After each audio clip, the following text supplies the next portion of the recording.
আসসালামু আলাইকুম। শুভ সকাল। সবাইকে স্বাগত জানাচ্ছি আমার দেশ লিড নিউজে। সঙ্গে আছি আমি মাহবুবুর রহমান ইমন। আমাদের আজকের লিড নিউজের শিরোনাম, ইরানে স্থল অভিযানের প্রস্তুতি আমেরিকার। আজকের লিড নিউজটি লিখেছেন বশির আহমেদ। চলুন দর্শক, লিড নিউজটির বিস্তারিত জেনে নেওয়া যাক। দিন গড়াচ্ছে আর মধ্যপ্রাচ্যের যুদ্ধ পরিস্থিতি জটিল থেকে জটিলতর হচ্ছে। মার্কিন প্রেসিডেন্ট ডোনাল্ড ট্রাম্পের ইচ্ছা পূরণে ইরান একটি আত্মসমর্পণ নাটকের মাধ্যমে যুক্তরাষ্ট্র ও ইসরায়েলকে তথাকথিত যুদ্ধ জয় উদযাপনের সুযোগ করে দেবে, তার কোনো সম্ভাবনাই নেই। হামলা পাল্টা হামলা জোরদারের পাশাপাশি যুদ্ধের ভয়াবহতা দিন দিন বাড়ছে। ইরানের সরকার বদলের পাশাপাশি পরমাণু প্রকল্পের নিয়ন্ত্রণ নেওয়া, যুক্তরাষ্ট্র ও ইসরায়েলের যৌথ পরিকল্পনা বাস্তবে রূপ নেওয়া সম্ভব নয় বলে মনে করছে খোদ মার্কিন সমরবিদরা। এমনকি এক জটিল পরিস্থিতিতে ইরানে স্থল অভিযানের কথা বিবেচনা করছেন প্রেসিডেন্ট ট্রাম্প। এনবিসি সহ একাধিক আন্তর্জাতিক গণমাধ্যম ট্রাম্পের প্রবল ঝুঁকিপূর্ণ এই পরিকল্পনাটি প্রকাশ করেছে, যদিও ট্রাম্প প্রশাসনের পক্ষ থেকে এ ব্যাপারে এখনো কোনো প্রকাশ্য ঘোষণা দেয়া হয়নি। হোয়াইট হাউস জানিয়েছে প্রেসিডেন্টের টেবিলে সব অপশনই রাখা হয়েছে। এদিকে ইরানি কর্তৃপক্ষ বলছে, ট্রাম্প ইরানে স্থল অভিযানের সিদ্ধান্তটা নিক, আমরা এটার জন্যই অপেক্ষা করছি। এনবিসি নিউজ এবং দ্য ইন্ডিপেন্ডেন্টের একাধিক প্রতিবেদনে বলা হয়েছে, মার্কিন প্রেসিডেন্ট ট্রাম্প সীমিত আকারে হলেও ব্যক্তিগতভাবে ইরানে একটি স্থল অভিযান চালানোর ব্যাপারে গভীর আগ্রহ দেখিয়েছেন। এছাড়া বড় ধরনের আক্রমণের বদলে সার্জিক্যাল স্ট্রাইক বা কৌশলগত স্থাপনা নিয়ন্ত্রণে ছোট ছোট সেনা দল পাঠানোর কথা ভাবছেন মার্কিন প্রেসিডেন্ট। প্রেসিডেন্ট ট্রাম্পের ঘনিষ্ঠ দুজন কর্মকর্তাকে উদ্ধৃত করে এনবিসি নিউজ জানিয়েছে, প্রেসিডেন্ট ট্রাম্প ব্যক্তিগতভাবে ইরানের অভ্যন্তরে স্থল সৈন্য মোতায়েন করতে চান। ট্রাম্প হোয়াইট হাউসে তার কর্মকর্তাদের পাশাপাশি হোয়াইট হাউসের বাইরে রিপাবলিকান নীতি নির্ধারকদের সঙ্গে ইরানে স্থল সৈন্য মোতায়েনের বিষয়টি উত্থাপন করেছেন। প্রেসিডেন্ট ট্রাম্প তার পরিকল্পনার ব্যাপারে ব্যাখ্যা দিয়ে বলেছেন, আমরা ভেনেজুয়েলাতে যা করেছি ইরানের ক্ষেত্রেও তেমন কিছু করতে চাই। আমাদের লক্ষ্য হলো ইরানের পরমাণু প্রকল্প তথা ইউরেনিয়ামকে নিরাপদ রাখা, একই সঙ্গে ইরানে এমন একটি শাসন ব্যবস্থা নিশ্চিত করা যারা তেল উৎপাদনে আমাদের সহযোগিতা করবে। ওই কর্মকর্তা আরো জানান, ইরানের স্থল অভিযানের ব্যাপারে ট্রাম্প এখনো চূড়ান্ত সিদ্ধান্ত নিয়ে কোনো নির্দেশ দেননি, তবে প্রেসিডেন্টের চিন্তায় স্থল সৈন্য পাঠানোর বিষয়টি জোরালোভাবেই আছে। এদিকে পেন্টাগনের একাধিক কর্মকর্তা আনুষ্ঠানিকভাবে সতর্ক করে বলেছেন, গত 28 ফেব্রুয়ারি থেকে শুরু হওয়া যুদ্ধে এখন পর্যন্ত 6 জন মার্কিন সৈন্য নিহত হয়েছে। বর্তমানে বিমান ও মিসাইল হামলার মধ্যে যুদ্ধ সীমাবদ্ধ রয়েছে। এখন যদি ইরানে কোনো রকমে মার্কিন সৈন্য মোতায়েন করা হয়, তা যুদ্ধের মাত্রা ও পরিধি বাড়ানোর পাশাপাশি মার্কিন বাহিনীর ওপর ঝুঁকির মাত্রাও অনেক গুণ বাড়িয়ে দিতে পারে। মার্কিন পররাষ্ট্র বিশেষজ্ঞরা বলছেন, উদ্ভূত পরিস্থিতিতে ইরানে মার্কিন সৈন্য মোতায়েনের মতো সিদ্ধান্ত নিতে হতে পারে প্রেসিডেন্টকে।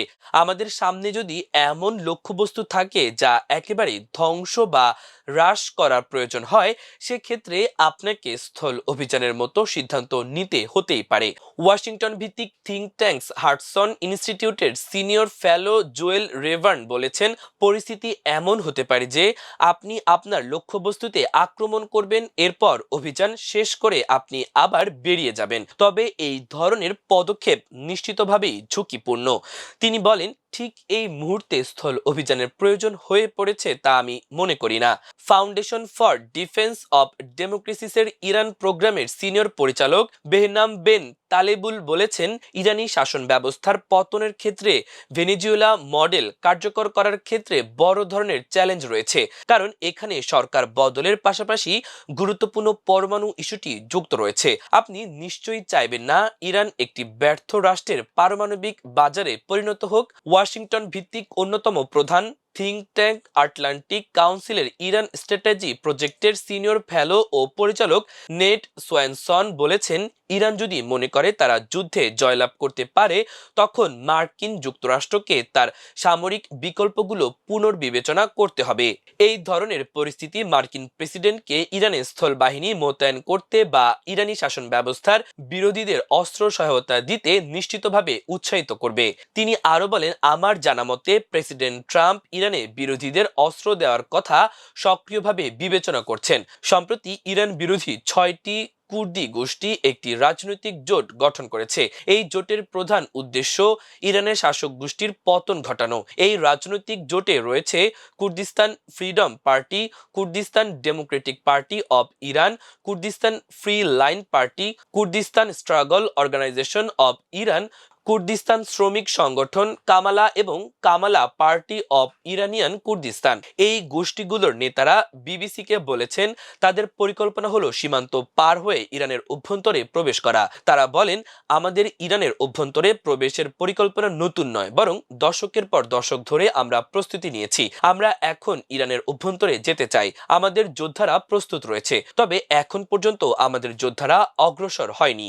ওই নেতারা আরো বলেন, আমরা আমাদের প্রস্তুতি নিচ্ছি, তবে আমাদের সামনে বেশ কিছু চ্যালেঞ্জ রয়েছে। আমরা দেখতে চাই ইরানের আকাশ প্রতিরক্ষা ব্যবস্থা একেবারেই ভেঙে পড়েছে। তাছাড়া ইরানের যে বিশাল অস্ত্র ভান্ডার রয়েছে তাও ধ্বংস করতে হবে। এটা না হলে আমাদের প্রত্যাশিত অভিযানটি আত্মঘাতী হতে পারে। উল্লেখ্য, মার্কিন প্রেসিডেন্ট ডোনাল্ড ট্রাম্প ইরানি জনগণ, বিশেষ করে কুর্দিদের বর্তমান শাসক গোষ্ঠীর বিরুদ্ধে রুখে দাঁড়ানোর আহ্বান জানিয়েছেন। ধারণা করা হচ্ছে কুর্দিদের এই রাজনৈতিক জোট গঠন মার্কিন যুক্তরাষ্ট্রের পরিকল্পনারই অংশ। বিরোধী কুর্দিদের প্রশিক্ষণ সহ অস্ত্র সরবরাহের ক্ষেত্রে মার্কিন ও ইসরায়েল গোয়েন্দা সংস্থাগুলো সরাসরি যুক্ত রয়েছে বলে মনে করছে নিরাপত্তা বিশ্লেষকরা।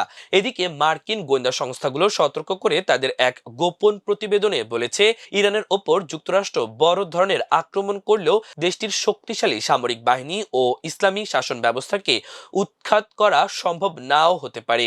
মার্কিন গোয়েন্দা সংস্থার এই গোপন প্রতিবেদন উদ্ধৃত করে ওয়াশিংটন পোস্ট জানিয়েছে, যুদ্ধ হয়তো সবে শুরু হয়েছে। প্রেসিডেন্ট ট্রাম্প ইরানের বর্তমান নেতৃত্বকে পুরোপুরি সরিয়ে দিয়ে দেশটিতে নিজেদের পছন্দমতো শাসক বসানোর যে পরিকল্পনার কথা ঘোষণা করেছেন তা সফল হতে পারবে কিনা তা নিয়ে বড় ধরনের প্রশ্ন রয়েছে। প্রতিবেদনে আরো বলা হয়, ইরানের ধর্মীয় ও সামরিক প্রতিষ্ঠানগুলো ক্ষমতার ধারাবাহিকতা বজায় রাখতে সক্ষম। এদিকে হোয়াইট হাউসের প্রেস সেক্রেটারি ক্যারোলিন লিভিট এক বিবৃতিতে বলেছেন, প্রেসিডেন্ট ট্রাম্প সব সময় বুদ্ধিমত্তার সঙ্গে সব অপশন খোলা রাখেন।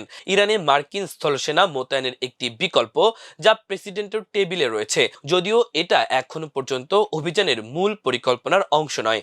ইরানে স্থল অভিযান যুক্তরাষ্ট্র ও ইসরায়েলের জন্য মহাবিপর্যয় টেনে আনবে বলে মন্তব্য করেছেন ইরানের পররাষ্ট্রমন্ত্রী আব্বাস আরাকচি। তিনি এনবিসি নিউজকে বলেছেন, আমরা চাই তারা এই সিদ্ধান্তটি নিক। আমরা স্থল পথে মার্কিন সেনাদের অভ্যর্থনা জানাতে প্রস্তুত। তাদের অপেক্ষায় আছি। আমরা সত্যি তাদের জন্য অপেক্ষা করছি। আমি নিশ্চিত তারা যদি ভুল করেও ওই পথে অগ্রসর হয়, তাহলে তাদের ওপর আমরা মহা বিপর্যয় চাপিয়ে দেব। প্রিয় দর্শক, আমাদের আজকের লিড নিউজের আয়োজন এ পর্যন্তই। আগামীকাল আরেকটি লিড নিউজ নিয়ে আপনাদের সামনে হাজির হব। সে পর্যন্ত মহান আল্লাহ তাআলা আপনাদের সবাইকে ভালো রাখুক, সুস্থ রাখুক। এতক্ষণ সঙ্গে থাকার জন্য অশেষ কৃতজ্ঞতা। আল্লাহ হাফেজ।